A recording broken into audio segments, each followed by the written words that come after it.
Assalamu alaikum. I'm Nazish Khan. I'm doing Masters in Design Management from Pakistan Institute of Fashion and Design. We at Student Startup Business Center of Pakistan Institute of Fashion and Design are celebrating Global Entrepreneurial Week. And for today's episode, we have a pleasure to invite a distinguished guest who is not only the CEO of Royal Tag, Pakistan, but also the Patron-in-Chief of Chain Store Association of Pakistan, Mr. Rana Tariq Mehboob. Thank you, Rana Saab, for taking time out from your busy schedule. क्या हाल है आपका? अल्हम्दुलिल्लाह मैं ठीक हूँ। आपका भी बहुत शुक्रिया, आपने मुझे जो मौका दिया कि मैं आपसे बात कर सकूँ। जी राना साहब, सबसे पहले मैं आपसे ये जानना चाहूंगी, ये जो chain store association of Pakistan है, ये क्या चीज़ है? बेसिकली चेन स्टोर में हर वो बिजनेस जिसकी एक से ज़्यादा रिटेल आउटलेट है और वो पाकिस्तान में टैक्स कंप्लाइंट बिजनेस है, इनकम टैक्स और सेल टैक्स के नुक्ता नज़र से वो एक रजिस्टर्ड बिजनेस है, वो हमारा एक पार्ट बन सकता है।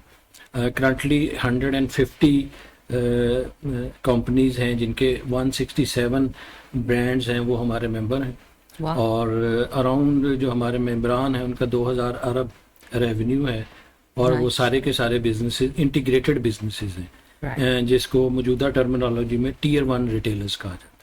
राइट तो सर, ये जो patron in chief can we cut that? Okay, so ये जो पैटर्न इन चीफ एक डेजिग्नेशन है, इसका क्या रोल है? एक्चुअली ट्रेड ऑर्गेनाइजेशन के नुक्ता नज़र से ये जो ट्रेड बॉडी के रजिस्टर्ड आइडेंटिटीज़ होती हैं उनमें हर 2 साल के बाद इलेक्शन हो जाता है और गवर्निंग बॉडी चेंज हो जाती है। राइट। बीइंग फाउंडर चेयरमैन और मैं 6 साल रहा और स्क्रैच से चीज़ों को लेके आया और मेरे साथ जो टीम थी उसमें ज़्यादातर वो लोग थे जो कि पहली दफ़ा किसी ऑर्गेनाइजेशन का पार्ट थे। तो फिर सबने मिलकर ये मुनासिब समझा कि मैं as a pattern in chief आगे भी अगले जो टर्नओवर है उसमें जो मौजूदा टीम है उसको सुपरवाइज़ करूं, उनको गाइड करूं। चूँकि हम 12 मेंबरान फाउंडर मेंबर्स हैं और उनमें से तकरीबन 50% इस वक्त भी नई बॉडी का हिस्सा हैं, तो हमने यही मुनासिब समझा कि उनके लिए एक कंटिन्यूटी वाला सिलसिला रहे। तो अब मैं उनकी हर वो जो एसेंशियल मीटिंग है उसको सुपरवाइज़ कर रहा हूँ और हम फिर ये भी देख रहे हैं कि जो हमारी पॉलिसी गाइडलाइन है वो नई टीम उसके साथ ही चल रही है, उसमें कोई चैलेंजेस तो नहीं है। तो ये एक तरह से सुपरवाइजरी रोल है। मैं तकरीबन 6 साल 2 माह एज ए फाउंडिंग चेयरमैन रहा हूँ और उसमें हम 0 से लेके 150 मेंबरान तक पहुँचे हैं और हमने इंटीग्रेशन को इम्प्लीमेंट किया है, कोविड में बहुत सारा काम किया है और पॉलिसी मेकिंग के ऊपर काम किया है। हम तकरीबन पिछले 4 सालों से हर साल एक रिटेल कॉन्फ्रेंस कर रहे हैं जिसमें हम अपने साथ जो डिफरेंट स्टेक होल्डर्स हैं उनको लाते हैं और इस साल तो अल्हम्दुलिल्लाह 3 इंटरनेशनल स्पीकर्स भी थे और ये एक काफ़ी कंप्रीहेंसिव एक इवेंट बन चुका है और बड़ा इसमें इस साल तकरीबन 700 लोगों ने पार्टिसिपेट किया, पिछले साल तकरीबन 600 लोगों ने पार्टिसिपेट किया। तो मतलब ये ग्रेजुअली बढ़ता जा रहा है। जी, it's very nice, very nice.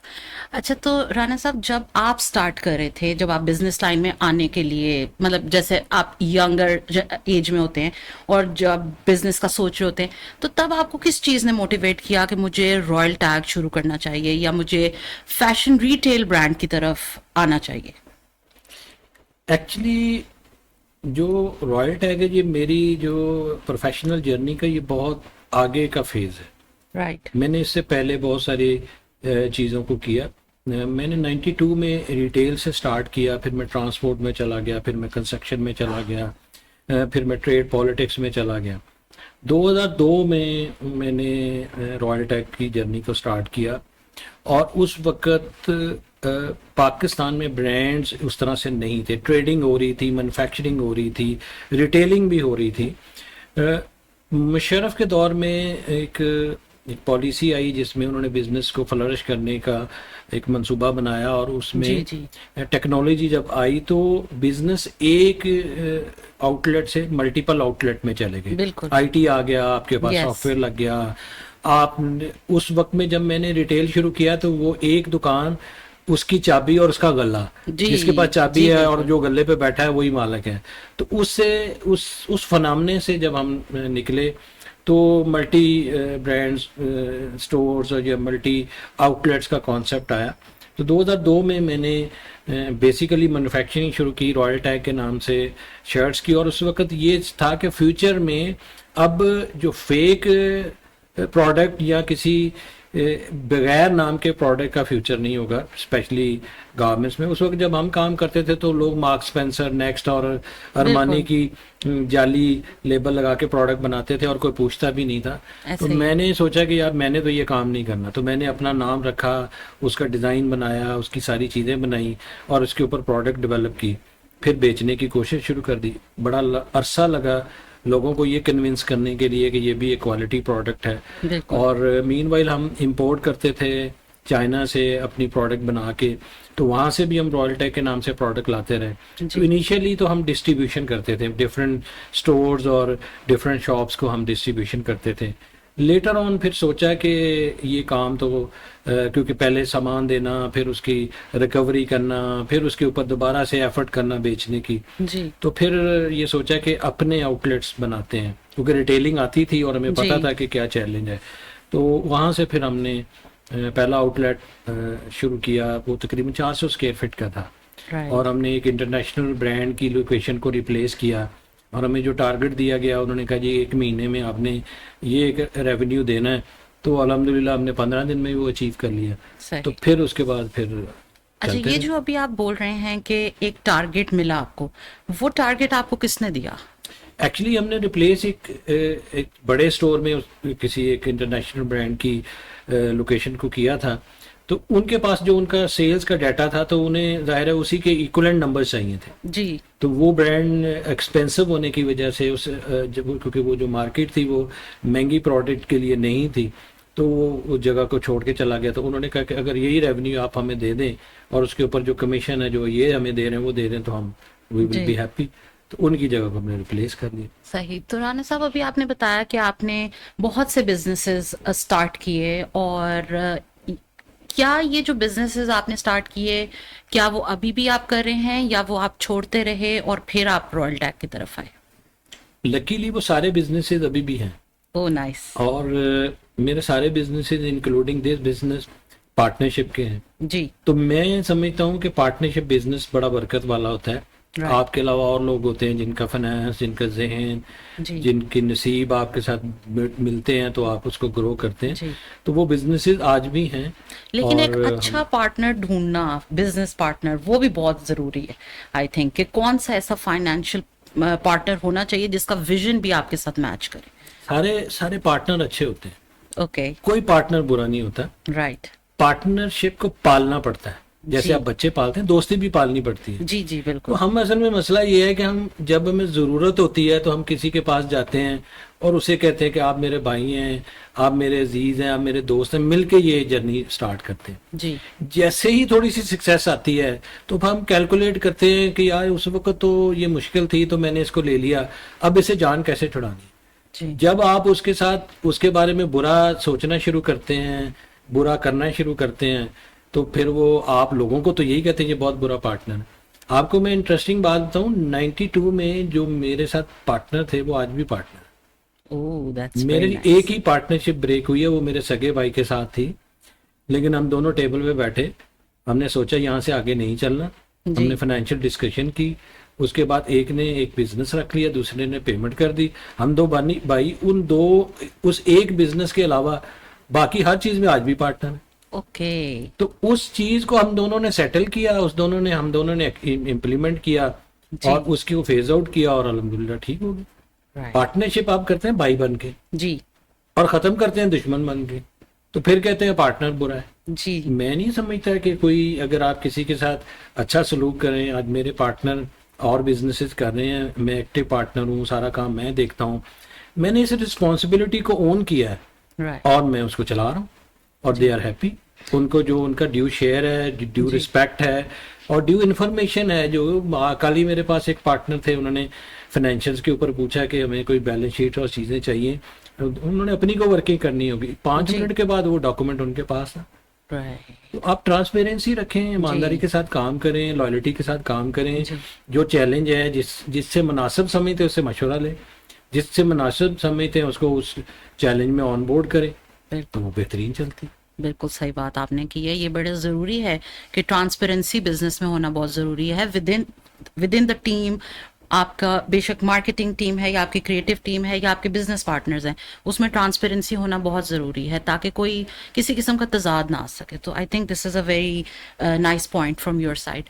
सो राणा साहब, इस तरह भी होता है कि जब हम कोई बिजनेस स्टार्ट कर रहे होते हैं या वैसे कोई वेंचर हम करते हैं, इवन ऑन जॉब भी, या अगर कोई जॉब हम नहीं भी कर रहे, तो हमारे लाइफ में एक मोमेंट ऑफ सेल्फ डाउट ज़रूर आता है कि पता नहीं ये मुझे करना चाहिए या नहीं करना चाहिए, पता नहीं मैं इसमें एक्सेल करूंगा या नहीं करूंगा। आपकी लाइफ में कोई ऐसा मोमेंट ऑफ सेल्फ डाउट आया हो और आपने उसको किस तरह इनकाउंटर किया और किस तरह आपने उसमें से अपने आप को बाहर निकाला या अपने आप को बकअप किया? एक्चुअली मुझे उस बिजनेस को करने की इंस्पिरेशन ही नहीं हुई जिसमें मुझे डाउट कम लगा। मैं मोटिवेट ही उससे होता था जो मुझे मुश्किल लगता था। तो मैंने तो कोई काम, मैं डाइवर्सिफाइड काम है, यानी कि रिटेल है, ट्रांसपोर्ट है, कंस्ट्रक्शन है, पॉलिटिक्स है, ये सारे डाइवर्सिफाइड है। जी बिल्कुल। और हर एक में मैंने काम किया। पॉलिटिक्स से मेरा ट्रेड पॉलिटिक्स जी जी। तो मैंने तो किसी चीज़ को उसको ऑप्ट ही नहीं किया जिसमें मुझे चैलेंज नजर ना आया। राइट। और अभी मतलब 2 साल पहले मैंने एक प्रोडक्शन यूनिट लगाया, और मैं ट्रेड का बंदा हूँ, मैं रिटेल का बंदा हूँ, प्रोडक्शन मुझे आती नहीं है। जी। तो उससे पहले मैंने जो मेरे सामने जो चैलेंजेस थे, इन दोनों चीज़ों में, प्रोडक्शन में और रिटेल में, माइंडसेट का बहुत फर्क है। जी। प्रोडक्शन में आपने छोटी छोटी डिटेल्स में जाना है, छोटी छोटी कॉस्टिंग में जाना है, और रिटेल थोड़ा उससे बिगर स्कोप का काम है। तो मैंने उस सारी चीज़ को सीखा और आज भी सीख रहा हूँ। जी। मैंने अपना लाइफस्टाइल बदला, मैंने अपनी उठने और सोने की टाइमलाइन को बदला। प्रोडक्शन आपको पता है सुबह 8 बजे शुरू हो जाती है, बिल्कुल ऐसा है। रिटेल 11 बजे जी। शुरू होती है, रात 1 बजे तक है। तो बिल्कुल। मैंने सारी की सारी चीज़ें उसके नुक्ता नज़र से अपनी चेंज की, और उसके ऊपर फिर जो जो मैनेजमेंट के जो क्राइटेरिया था जिससे मैं रिटेल चला रहा था, वो उसे बिल्कुल उलट था। जी। मतलब छोटी छोटी डिटेल है। रिटेल में आपने एक चीज़ को देखना है, एक बल्क में देखना है, और मैन्युफैक्चरिंग में शायद आपके पास एक धागा है जो 30 रुपए का है, एक बटन है शायद जो 30 पैसे का है। बिल्कुल। छोटी डिटेलिंग है, बिल्कुल। आपने उसके ऊपर जाके देखना है, जी। और उसके क्वांटम को देखना है, उसकी प्रॉफिटेबिलिटी को और अंदाज से देखना है। जी। तो चैलेंज इसमें नजर आया, उसको मैंने ज़रूर टेकअप किया। और जितने भी बिजनेस हैं जो कि मैंने किए हैं और बगैर एक्सपीरियंस के किए हैं, उसको पहले सीखा है, उसमें काम किया है, और करते हुए फिर ये नहीं देखा कि मैं किस हद तक नीचे जा सकता। ट्रांसपोर्ट में अगर मुझे अपनी गाड़ी को खुद ड्राइव करना पड़ा, उसको कमर्शियली लेके एक एक चीज़ को सीखना पड़ा। जी। शायद मैं अपनी टीम में, मेरे लोग अगर किसी जगह के बारे में जो ओपिनियन देते थे, मैं उनसे ज़्यादा प्रिसाइज ओपिनियन देता था, क्योंकि मैंने उसको पहले एक्सपीरियंस किया होता। बिल्कुल। अच्छा राना तारिक साहब, ये बताइए कि जैसे आप अभी आप बता रहे हैं कि माशाल्लाह से आपके इतने बिजनेसेस हैं, तो आपका रोल मॉडल कौन रहा है शुरू से? जैसे आप बचपन में आप कहते हैं कि मे बी ये पर्सनालिटी जो है ये मेरा रोल मॉडल है, किसी के वालिद साहब उनके रोल मॉडल होते हैं, किसी का कोई मे बी फेवरेट एक्टर उनका रोल मॉडल हो सकता है, या कोई एक बिजनेस पर्सन जो सक्सेसफुल बिजनेस पर्सन हो वो कोई रोल मॉडल बन जाता है। तो आपका रोल मॉडल कौन रहा? अच्छा सवाल है, और ट्रिकी सवाल भी है। जी। असल में फ्रैंकली जब सक्सेस आती है ना, तो आप स्टोरी टेलिंग सीख लेते हैं। जी। आपको सिखाया जाता है कि आप इसको एक्सप्लेन करें। सही कह रहे हैं। आप जब छोटी थी या मैं जब छोटा था, तो हमें कोई चीज़ों की समझ नहीं थी। बिल्कुल। अब कुछ ना कुछ करना चाहते थे। मैं तो जिस एज में था, मैं चूँकि वालिद और वालदा की अर्ली डेथ हो चुकी थी, एयरफोर्स से हमें पेंशन आती थी, एग्रीकल्चरल लैंड थी, तो इस बैकग्राउंड की वजह से फाइनेंशियल प्रेशर तो नहीं था, लेकिन गाइडेंस कोई नहीं थी। तो ये भी नहीं पता था कि कौन सी चीज़ करनी है और कौन सी नहीं करनी। जी। तो रोल मॉडल तो उस सूरत में होता है कि जब आपको डेस्टिनेशन का पता हो, चीज़ों का पता हो। जिस तरह मैंने कहा कि मैंने मल्टीपल चीज़ें की, तो वो मल्टीपल चीज़ें एट दैट मोमेंट जो चीज़ समझ आई या जिसकी ज़रूरत समझ आई, या उस वक़्त कोई सेंटिमेंटल सिचुएशन हुई, कोई चैलेंज आ गया, किसी ने जी। चैलेंज कर दिया, तो आपने जी। काम कर लिया। तो बेंचमार्क यही था कि हमेशा से कि जो काम करना है उसके रेलेवेंट लोगों को आइडेंटिफाई करें। राइट। अब रिटेल में मैंने जब आया हूँ, रिटेल किया है, ब्रांड बिजनेस में किया, तो पाकिस्तान के जो लीडिंग रिटेलर हैं, जो उनके साथ मेरी दोस्ती थी, तो मैंने उन्हीं को उस्ताद बना लिया है। बिल्कुल। उनका नाम है शेख अरफान, जो अल्फता स्टोर के मालिक हैं। जी। तो हमारी 30 साल दोस्ती है। तो मैं उनके साथ और पहली जो बिजनेस डील थी वो वही मेरे साथ गए, कोई स्ट्रेटजी बनानी थी, उनसे पूछता था। मेरा एक असूल है कि जो काम जिसको आता है ना, जी। मैं उसके पास चला जाता हूँ और राइट। उसे कहता हूँ कि आप मुझसे बड़े हैं या छोटे हैं, जी। आप मुझे ये सिखा दें। राइट। और जितनी देर मैं सीखता रहता हूँ, अच्छे शागिर्द की तरह सीखता हूँ, जी। और उसके बाद उसको हमेशा क्रेडिट देता हूँ और बिल्कुल। लोगों को बताता हूँ कि ये काम मैंने इससे सीखा है। और आज भी अब मैं प्रोडक्शन में आया हूँ, तो मैं प्रोडक्शन के रिलेटेड लोगों के साथ मिलता हूँ, उनके साथ टाइम स्पेंड करता हूँ, जी। अपने प्रॉब्लम उन्हीं से शेयर करता हूँ। ये मुमकिन नहीं है कि प्रोडक्शन का प्रॉब्लम मुझे कोई रिटेल वाला बता दे। जी। तो इसी तरह मैनेजमेंट का इशू हो तो मैं मैनेजमेंट के लोगों के पास चला जाता हूँ, कोई सरकारी या फौजी या कोई अदालती शख्सियत जी। जिसको एडमिनिस्ट्रेशन का एक्सपीरियंस हो। जी। अगर कोई पॉलिटिकल इशू है ट्रेड पॉलिटिक्स के हवाले से, तो मैं उसमें जो एक्सपर्ट बंदा उसके पास चला जाता हूँ। तो मेरा ये असूल है कि जो काम करना है उसी से मुतल्लिका बंदे के पास जाके बैठना है। जी। आप फैशन पढ़ रही हैं, आप फैशन सीख जाती हैं, जी। आपको फैशन की एक्सपर्टीज है, तो जिस दिन मुझे किसी इसके रिलेटेड चीज़ का इशू होगा, मैं आपके पास आ जाऊंगा कि ये मेरा चैलेंज है, इसको मुझे जी। गाइड करें। बिल्कुल। और दूसरी चीज़ ये कि मैं आज के दिन भी स्टूडेंट हूँ। मैं अगले हफ्ते भी एक शॉर्ट कोर्स के लिए एक इंस्टीट्यूशन में जा रहा हूँ, तो 4 दिन मैं एक स्टूडेंट बन के वहाँ बैठूंगा और जी। सीखूंगा। तो ये मतलब है कि कि लर्निंग मुसलसल की कोई एज नहीं है, एक्सपीरियंस की कोई एज नहीं है। और दूसरी बात ये कि जैसे कुछ लोगों में जिनके पास सक्सेस आ जाती है या फेम आ जाती है, उनके सर पे ये एक चीज सवारी कर लेती है कि जी अब तो हम कोई बड़े एक आदमी बन गए हैं और अब हमें पूछने की किसी से जरूरत नहीं। तो आपने ये कहा कि आपको ऐसा कभी आपने यूज नहीं किया, बल्कि हर जगह किसी के साथ भी आप डिस्कस करते हैं और किसी से भी आप लर्निंग अपनी करते हैं।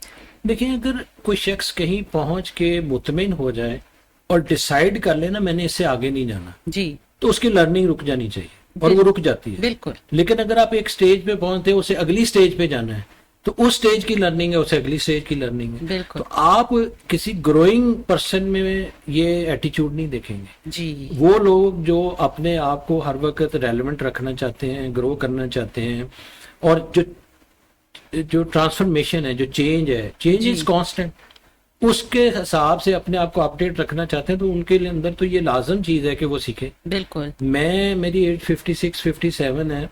अब मेरा आज जो पोटेंशियली जो कस्टमर जिसने रॉयल टैग को आके ऑप्ट करना है, उसकी प्रोडक्ट को लेना है, वो 20-21 साल का नौजवान है। जी। उसके और मेरे दरमियान 3 नस्लों का फर्क है। बिल्कुल। तो मैं अगर उसको आज नहीं स्टडी करूंगा, आज मैं उसकी डिसीजन मेकिंग को नहीं देखूंगा, मैं आज उसके ट्रेंड को नहीं देखूंगा, आज जी। उसके फैशन को नहीं देखूंगा, तो मैं कैसे उसको प्रोडक्ट दे सकता हूँ, कैसे उसको सेटिस्फाइड कर सकता हूँ। बिल्कुल। और अगर मैं उनको आज नहीं देखूंगा, तो ये समझ लें कि आज के बाद मेरा डिक्लाइन शुरू है, बिल्कुल। क्योंकि आज वो मेरा कस्टमर नहीं बना।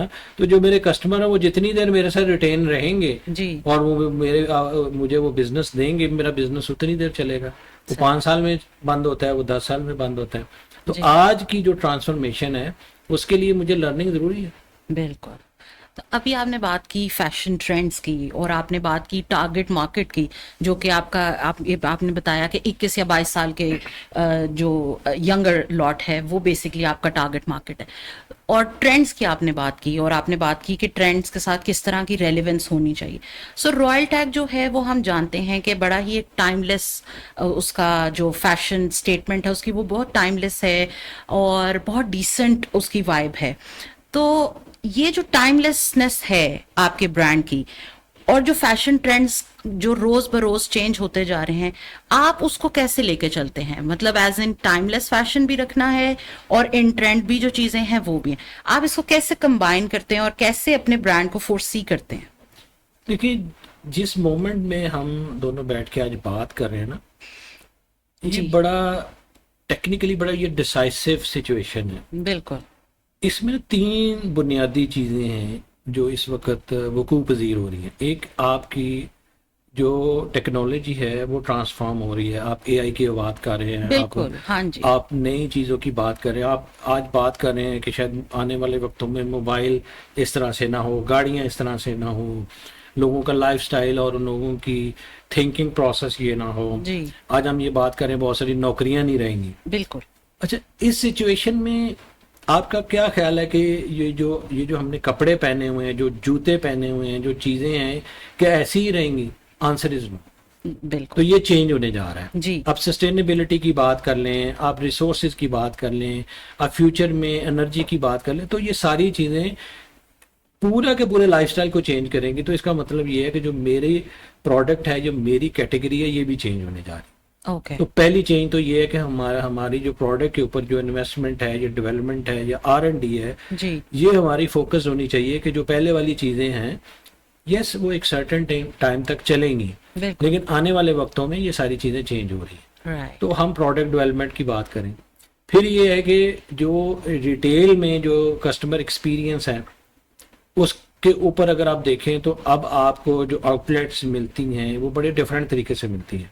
उनका साइज, उनका VM, उनकी कलर स्कीम, उनके अंदर प्रोडक्ट की प्रेजेंटेशन, ये जी, सारी डिफरेंट है। बिल्कुल, और तीसरी ये कि पहले आप बिलबोर्ड लगा देते थे, स्क्रीनें चला देते थे चीजें, जी, तो अब आपके पास हर बंदे के पास डिवाइस उसके हाथ में है, एग्जैक्टली, कम्युनिकेशन उसके पास है।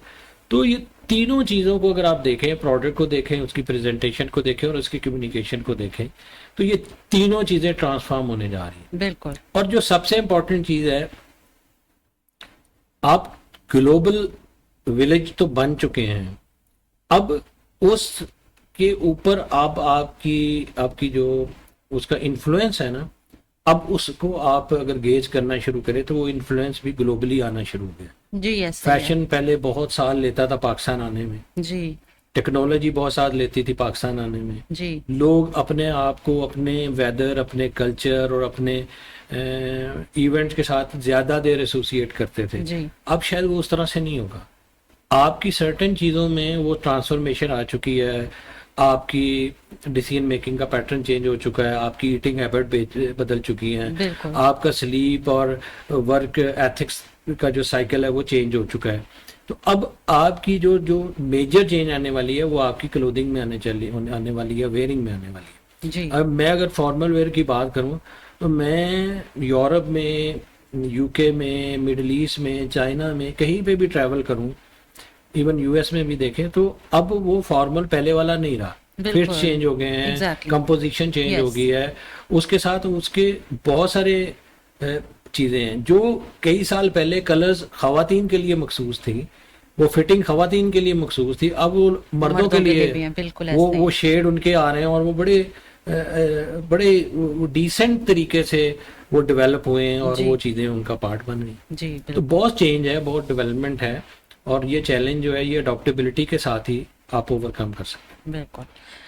अभी आपने बात की कि जैसे हम लोग ट्रेंड्स के अकॉर्डिंगली चल रहे हैं, AI टेक ओवर कर रहा है, फिर वैसे वाली मोड ऑफ एडवर्टीजमेंट नहीं रही, सो खाली बिलबोर्ड तक महदूद नहीं है, we have reels, we have YouTube, और कितने न जाने कितने हमारे पास मीडियम्स हैं एडवर्टीजमेंट के लिए।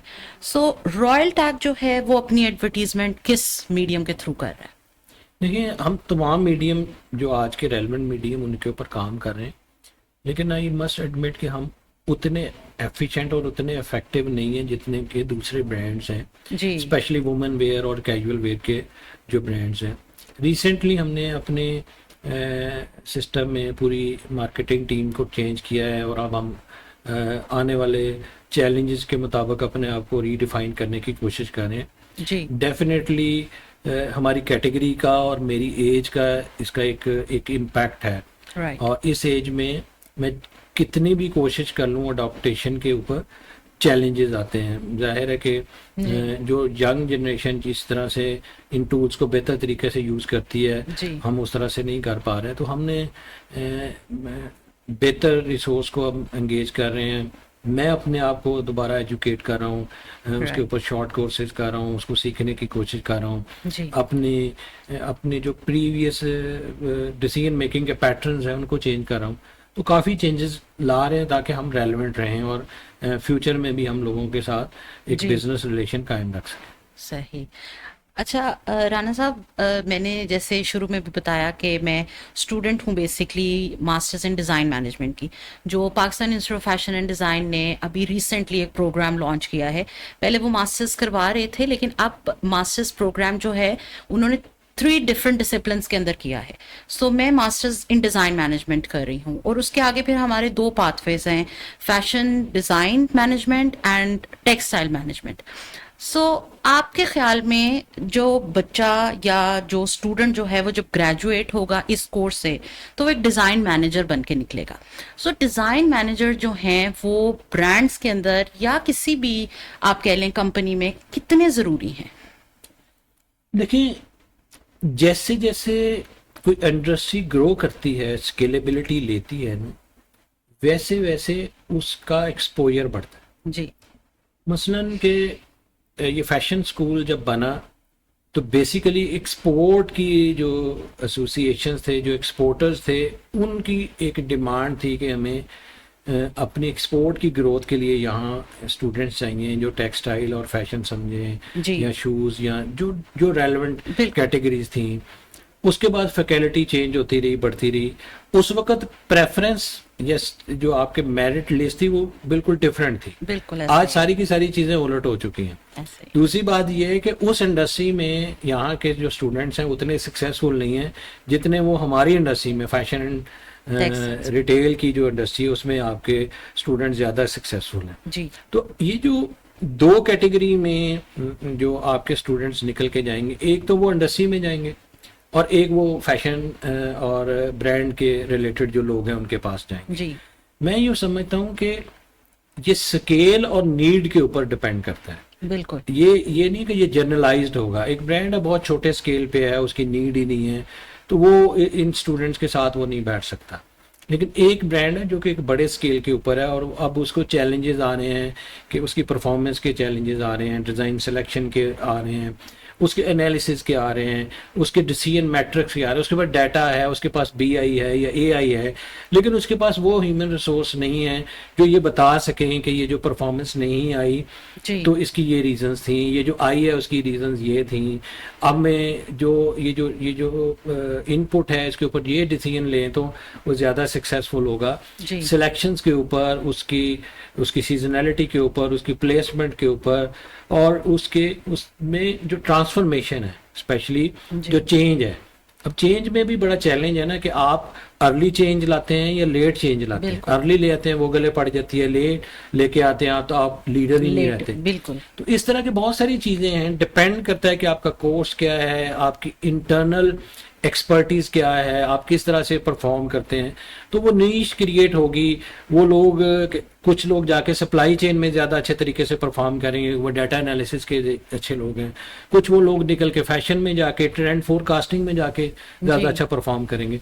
डिपेंड करता है उस स्टूडेंट के अपने इंटरेस्ट पे, उस कोर्स के कैरिकुलम के ऊपर, उसकी उन टीचर्स की इनपुट के ऊपर वो किस तरह से करते हैं। It is too early to predict anything. Okay. कि वो बाज़ सूरतों में कई लोग ऐसे हैं कि वो कर लेते हैं लेकिन वो इंडस्ट्री में जाके सर्व ही नहीं करते, वो बिल्कुल। उसको एज ए डिग्री लेते हैं और उधर चले जाते हैं। जी। लेकिन मेरा ख्याल है कि अब जितने ब्रांड ग्रो कर रहे हैं और जिस तरह से उनके वॉल्यूम हो चुके हैं, जी। तो वो अच्छे पे मास्टर भी हैं, उनके अंदर पोटेंशियल भी है, ग्रोथ भी है। जी। तो ये जो डिग्री है ये बहुत रेलेवेंट डिग्री है और आने वाले वक्तों में ये जो लोग हैं ये कंट्रीब्यूट करेंगे। बिल्कुल। वो किड्स में आते हैं, वो वुमेन वेयर में आते हैं, वो वेस्टर्न में आते हैं, वो एक्सपोर्ट में आते हैं, वो लोकल इंडस्ट्री में आते हैं। ये अभी चैलेंजिंग है। सही। अच्छा राना साहब, इस तरह है कि जब आप एक लीडर होते हैं या आप एक डिज़ाइन मैनेजर हैं, क्योंकि हम अगेन डिज़ाइन मैनेज पढ़ रहे हैं तो इसलिए मैं ज़रा मैनेजमेंट के भी सवाल आपसे कर रही हूँ। तो जब आप मैनेजमेंट में हैं और आप एक अच्छे लीडर हैं, तो आप किस तरह अपनी क्रिएटिव टीम को या ओवरऑल टीम को इनोवेशन की तरफ राग़िब करते हैं, या आप उनके अंदर किस तरह से स्पिरिट बूस्ट अप करते हैं? 2 चीजें हैं। जो जिंदा रूह होती है ना उसको आप जिंदगी नहीं सिखाते, जी। और जो मुर्दा रूह होती है ना उसमें जिंदगी आती नहीं है। जी। एक्चुअली मैं 2 तरह के लोगों को देखता हूँ। एक लोग हैं जिनको कोई इंटरेस्ट नहीं है, वो सुबह 9 to 5 के लिए आते बिल्कुल। हैं, तो मोटिवेशन उसके लिए कोई मोटिवेशन ही नहीं। जी। और एक वो हैं जो जो जिंदा हैं और 9 to 5 के लिए नहीं आते, उनको ये इंटरेस्ट है कि मैंने ग्रो करना है, मैंने लर्न करके आगे जाना है, मुझे मुझे एक सेटिस्फेक्शन चाहिए कि मैंने ये परफॉर्म किया है, ये मैंने डेवलप किया है, मेरी प्रोडक्ट फ्लोर पे गई है, इतने % बिकी है, उसकी ये चीज़ें हैं, ये एक मैंने डेवलपमेंट की थी, उसका ये फाइनेंशियल इम्पैक्ट है, उसका ये जो चेंज है, ये जो ट्रांसफॉर्मेशन है, इसका इंडस्ट्री में ये इम्पैक्ट है। जी। तो दो तरह की चीज लोग हैं। अब डिपेंड करता है कि वो जो एक इंडिविजुअल है वो किस स्टेज पे है। एक बहुत इब्तदाई है तो आप जाहिर है कि आप उनको बैठ के सर्टन एनालिसिस के ऊपर बात करते हैं। मैं जी। आज जब आपके पास आया हूँ तो इससे पहले हमारे पिछले जो तीनों समर सीजन थे उसमें टॉप परफॉर्मिंग और लो परफॉर्मिंग प्रोडक्ट के ऊपर एक एनालिसिस की डिस्कशन थी। राइट। अच्छा, उसमें वो थे जिन्होंने वो डिज़ाइन किया था और उन्होंने उसको बना के उसका एनालिसिस कर रहे थे। कुछ वो थे जो जिन्होंने न्यूली ज्वाइन किया है, उनमें से 1-2 स्टूडेंट्स ऐसे अभी रिसेंटली पास आउट हुए स्टूडेंट्स हैं। जी। कुछ वो है जिन्होंने और जगह काम किया, उन्होंने रिसेंटली ज्वाइन किया है। तो वो अपना अपना इनपुट दे रहे थे, उनके अंदर अपनी अपनी लर्निंग थी। तो मैं उन्हें सिर्फ ब्रांड के पर्सपेक्टिव से एनालिसिस दे रहा था, फ्यूचर के प्लानिंग के हवाले से चीज़ें उनके सामने रख रहा था। राइट। और उन्हें कह रहा था कि ये आप अपना अपना फीडबैक दें। जो वो बात कर रहे थे हम फिर उसके ऊपर डायलॉग कर रहे थे। एक ये पैटर्न है। एक ये है कि आप उन्हें लें और लेके उनके साथ एक डायलॉग करें और उसमें कंपटीटर का एनालिसिस करें, डाटा एनालिसिस करें, फ्यूचर की प्लानिंग की फोरकास्टिंग करें, फिर जी। उनके जो उनके अपने गैप्स हैं उनके ऊपर बात करें, उनकी लर्निंग के गैप है उनके ऊपर बात करें। बाज़ सरप्राइजिंगली बाज़ लोगों को एडमिनिस्ट्रेटिव चीज़ों से हट के उनकी सेल्फ लर्निंग के ऊपर ले जाना पड़ता है। जी, उनको डे बिल्कुल। प्लान बताना बिल्कुल, पड़ता है, उनको डे को स्केड्यूल करके उसकी एग्जीक्यूशन बताना पड़ता है। फिर उनके अंदर फ्यूचरिस्टिक पॉइंट ऑफ व्यू से उनको गाइड करना पड़ता है। एक जी। बहुत बड़ा कन्फ्यूजन है हर इंडिविजुअल में, एक नौकरी अच्छी है या अपना कारोबार अच्छा है। जी। फिर उनके साथ ये डिस्कशन भी करनी पड़ती है कि अगर आप एंटरप्रेन्योरशिप, आपके अंदर स्किल्स हैं, आप जी। अच्छे एंटरप्रेन्योर बन सकते हैं, आप रिस्क टेकर हैं, आप इनिशिएटिव लेने वाले हैं, आप जी। चैलेंज लेने वाले हैं, आपके अंदर एक विल है टू ग्रो, तो आपके लिए ये एक आइडियल है। बिल्कुल। लेकिन on the other side job भी बुरी चीज़ नहीं है। जॉब भी आपको, अगर आपके अंदर वो टेंडेंसी है कि आप एक अच्छे एम्प्लॉय बन सकते हैं, एक अच्छे परफॉर्मर बन सकते हैं, जी। तो आप जितना ग्रो करना चाहें आप कर सकते हैं। बिल्कुल। देखिए ना, पाकिस्तान में हम अक्सर मल्टीनेशनल्स के जो सीईओज हैं उनकी सैलरीज को डिस्कस करते हैं। जी। पाकिस्तान में शायद 90% एंटरप्रेन्योर से ज़्यादा उनकी सैलरी है। हाँ, ऐसे ही है। उनको जी। जब डॉलर से कन्वर्ट करें तो बहुत सारी कंपनीज है जिनका उतना वॉल्यूम नहीं है जितनी वो एक इंडिविजुअल की सैलरी है। सैलरी तो बिल्कुल। मैं तो बिलीव करता हूँ कि दोनों में पोटेंशियल है, डिपेंड करता है कि आपकी पर्सनैलिटी कैसी है। राइट। तो उनके साथ मैं हर लेवल के ऊपर उनके साथ एंगेज होता हूँ, उनकी पर्सनल इश्यूज की उनकी ग्रूमिंग के ऊपर, उनकी वेयरिंग के ऊपर, उनके कोई ऐसे चैलेंजेस हैं, उनके कोई लाइफ के कॉन्सेप्ट हैं, उनकी जो जी। जिस तरह से मेरे साथ बैठ के देखना चाहिए। देखिए, एक सेटिस्फाइड माइंड, एक कंफर्टेबल माइंड ही वर्क प्लेस के ऊपर परफॉर्म कर सकता है। बिल्कुल ऐसे है। तो चैलेंजेस जी। हैं।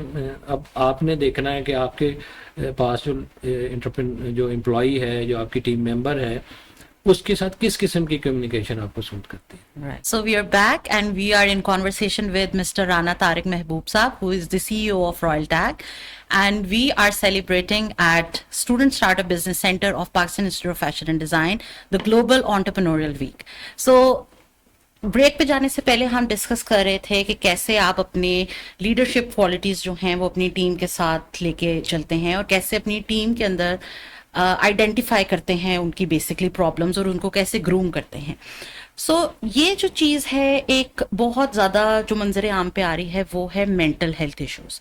या किसी को एंजाइटी का प्रॉब्लम है, या किसी को हाइपरटेंशन इश्यूज हैं, या किसी को हेजिटेशन है बात करने में या अपना मैसेज कन्वे करने में या अपनी ओपिनियन देने में, क्योंकि जब हम डिज़ाइन टीम पूरी बैठती है तो उसमें कुछ इंडिविजुअल्स ऐसे होते हैं जो ज़रा शाय होते हैं, कुछ हेजिटेंट होते हैं, और कुछ ज़रा पैनिक मोड में चले जाते हैं जैसे ही कोई स्ट्रेस आता है। तो how do you cope with your team और इस तरह के मेंबर्स के साथ एज अ लीडर?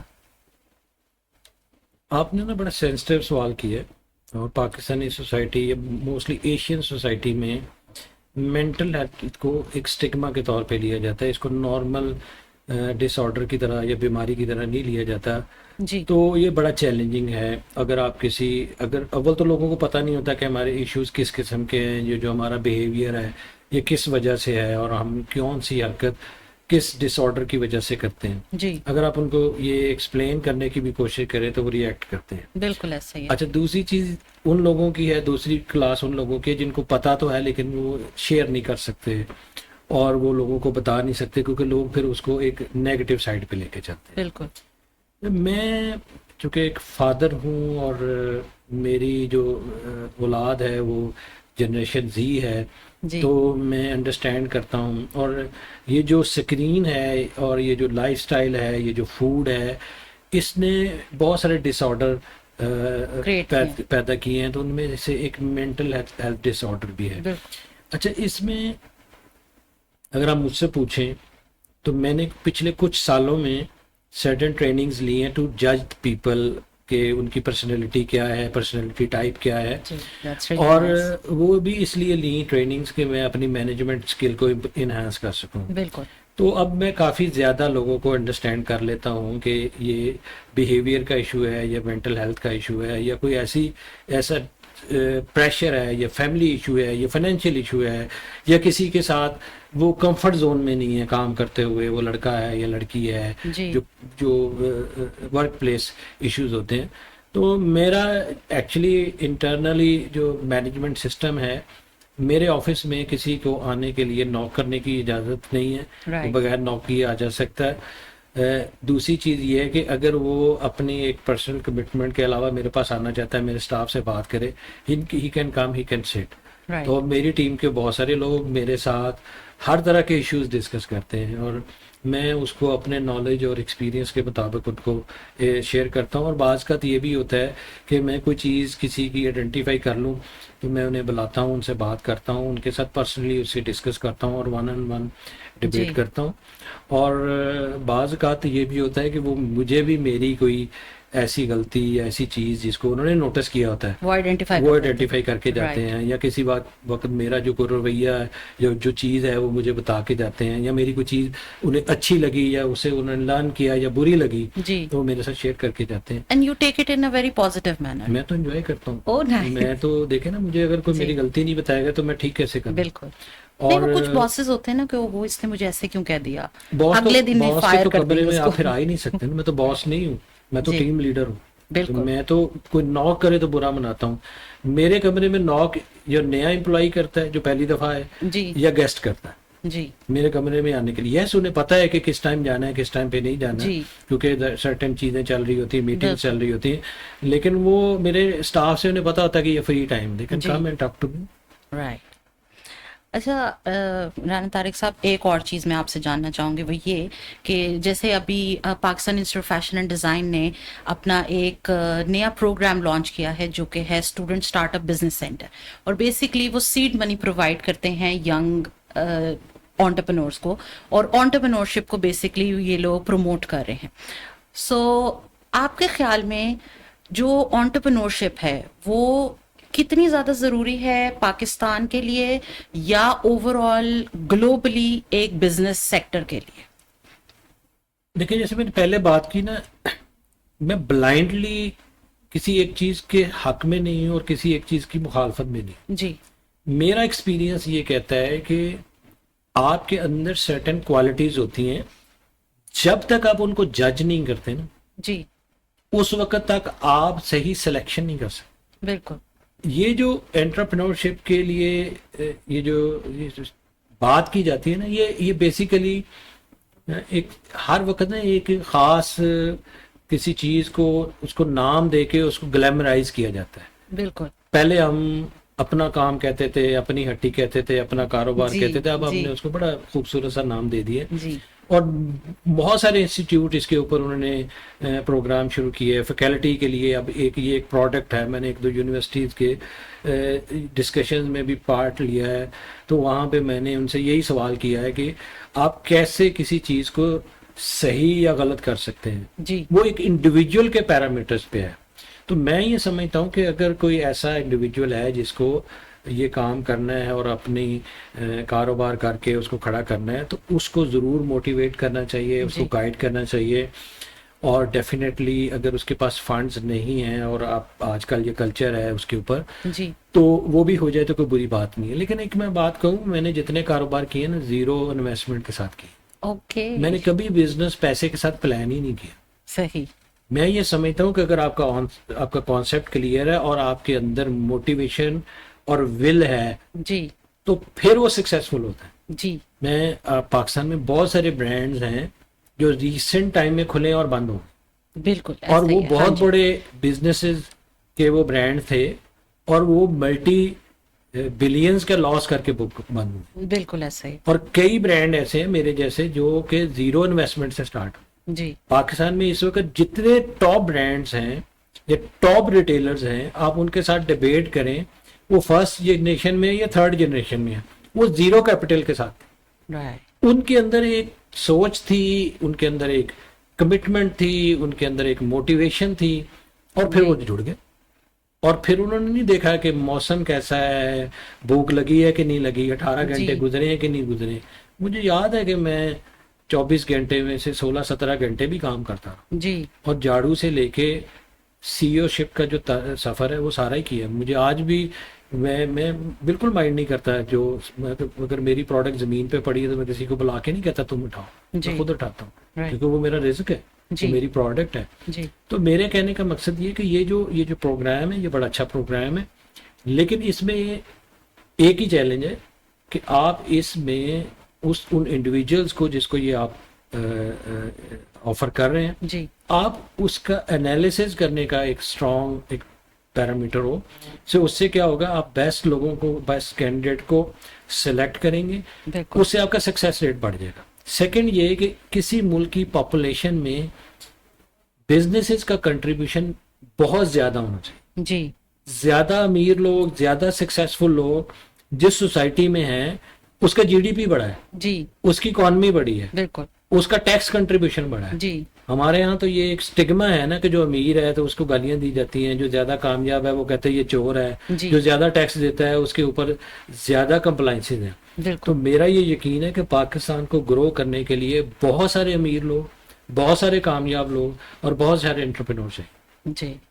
तो राना तारिक साहब, आप कहाँ देखते हैं पाकिस्तान के फ्यूचर फैशन को और रिटेल बिजनेस को? डिपेंड करता है कि स्टेट आपकी किस तरह से अगले चंद सालों के लिए जो जो इस वक्त जो फेज़ है जिसमें पॉलिटिकली सर्टेन टर्मोइल के बावजूद करेक्टिव मेजर्स के ऊपर काम हो रहा है। जी। कुछ लोगों को चीज़ें पसंद हैं, कुछ लोगों को नहीं पसंद, किसी की एक के साथ वाबस्तगी, किसी के दूसरे के साथ। लेकिन अगर आप देखें तो पाकिस्तान के इस सबसे बड़े और सबसे गहरे क्राइसिस में कुछ चीज़ों को ठीक करने के ऊपर एफर्ट हो रही है। जी। टैक्स कंप्लायंस को बढ़ाने के ऊपर एफर्ट हो रही है। आपका जो एनर्जी का जो क्राइसिस है उसके ऊपर काम करने की कोशिश की जा रही है। ट्रांसफॉर्मेशन के ऊपर काम किया जा रहा है। यस, बहुत सारे लोग कहते हैं कि ये कामयाब होगा या नहीं होगा, जी। लेकिन अगर ये कामयाब हो जाता है और लॉन्ग टर्म पॉलिसीज बन जाती हैं तो पाकिस्तान 25 करोड़ की पॉपुलेशन का मुल्क है। जी। 63% आपकी जो इकॉनमी है वो एग्री बेस्ड है। जी। आपके पास बेशुमार वसाइल हैं। अगर आप लंबी पॉलिसी बनाएं और कॉम्पिटेंट लीडरशिप को लेके आए, जी। पुरानी लीडरशिप नहीं, एंड्रॉयड के दौर में एंड्रॉयड वाली लीडरशिप, 3310 वाले मोबाइल फोन नहीं अगर आज चलते तो वो पुरानी लीडरशिप भी नहीं चलेगी। बिल्कुल। विजनरी लोग लेके आए, उनके साथ काम करें, लॉन्ग टर्म पॉलिसियां बनाएं। तो मैं ये समझता हूँ कि रिटेल और एंटरप्रेन्योरशिप और ब्रांड्स, जी। ये एक बहुत ज़बरदस्त कम्बिनेशन है क्योंकि आपकी इकोनॉमी में जो प्रोड्यूस होना है या वो एक्सपोर्ट है ना या लोकल कंज्यूम होना है। बिल्कुल बिल्कुल। अगर वो एक्सपोर्ट होना है तो जो जितने अच्छे स्टैंडर्ड का वो प्रोड्यूस होगा उतनी आपकी एक्सपोर्ट बढ़ेगी। जी अगर वो लोकली कंज्यूम होना है तो वो जितना एफिशिएंट होगा, जितना अच्छा होगा, आपकी लोकल इकोनॉमी बढ़ेगी। तो ये बड़ा ही रेलेवेंट है चीज़ों का, पॉलिसीज़ का बनना, लोगों का, हाई स्किल के लोगों का इंडस्ट्री में आना, ख्वाह वो जॉब पे आ रहा है या वो खुद अपनी इंडस्ट्री लगा रहा है। जी तो मैं समझता हूँ कि ये जो प्रोग्राम आप लोग शुरू कर रहे हैं, ये फ्यूचरिस्टिक प्रोग्राम है, इनके नतीजे में ट्रांसफॉर्मेशन होगी। जी आज की जो जनरेशन है, अल्लाह ताला ने जब आज उसको पैदा किया है तो फ्यूचर के लिए पैदा किया है। जी तो वो जो चीज़ें, जो टेक्नोलॉजी, जो एजुकेशन, जो नई लर्निंग, नई अडॉप्टेबिलिटी लेके आ रहे हैं, तो इसका मतलब ये है कि अल्लाह का निज़ाम उनको फ्यूचर के लिए तैयार कर रहा है। तो मेरे ख्याल में बहुत सारी और टेक्नोलॉजी, बहुत सारे और कोर्सेज, बहुत सारी और फैकल्टीज़ हमें इंट्रोड्यूस करनी पड़ेंगी जी और उसके नतीजे में पाकिस्तान आगे जाएगा। सही। अच्छा राना साहब, आप as a businessman, as a successful entrepreneur और एज अ लीडर जब काम करते हैं, या एक इंसान का गो टू मंत्रा होता है कि ये इसके ऊपर ही मैंने बस इस बेस के ऊपर ही काम करना है, व्हाट इज दैट? देखिए, लॉयल्टी के साथ और ईमानदारी के साथ और फोकस करके अगर आप अपना काम कर रहे हैं जी तो इससे बड़ा मंत्र कोई नहीं। अपने आप के साथ लॉयल हो, अपने काम के साथ ईमानदार हो और चीज़ों को कमिटमेंट के साथ करें, जी। मुस्तकिल मिजाजी के साथ करें, तो सक्सेस आ जाती है। राइट। कोई एक ऐसी टिप या ऐसी एडवाइस जो आप यंग एंटरप्रेन्योर्स को देना चाहें? मेरा ख्याल है कि आप अपने साथ लॉयल हो, अपने काम के साथ लॉयल हो और मुस्तकिल मिजाजी के साथ काम करें। दूसरों को ठीक करने की कोशिश ना करें, अपने आप को इम्प्रूव करने की कोशिश करें, तो शायद आप बहुत आगे चलें।